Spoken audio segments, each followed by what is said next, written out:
Is-sena 2016 se tkun waħda li matula jissokta d-dibattitu dwar il-ġejjieni tal-Ewropa. U f'dan id-dibattitu huwa importanti li jkun imħares l-interess ta' Malta u Għawdex. Iddikjara dan il-kap ta' delegazzjoni tal-Partit Laburista fil-Parlament Ewropew Alfred Sant. Iddeskriva l-immigrazzjoni u t-terrorizmu bħala l-isfidi ewlenin. Hawn Sant qal li se jkun lest jappoġġja kull miżura li ssaħħaħ is-sigurtà fir-rispett tan-newtralità f'pajjiżna.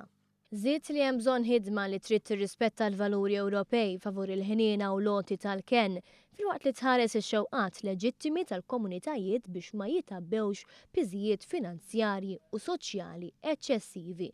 Filwaqt li refera l temi oħra, Sant qal li se jkun viġilanti fil-ħidma tiegħu biex jiġu mrażna miżuri Ewropej ta' one size fits all, bħal dawk li qed iwasslu biex pajjiżi u reġjuni żgħar jew iżolati jispiċċaw fi żvantaġġ imqabbla ma' ħaddieħor.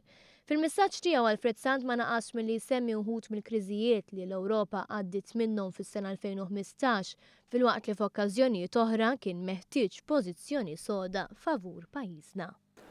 Bħala membri tal-Grupp tas-Soċjalisti u Demokratiċi fil-Parlament, ma' sħabi Marlin Mizzi u Mirjam Dalli tad-Delegazzjoni Maltija, segwejt mill-qrib l-avvenimenti.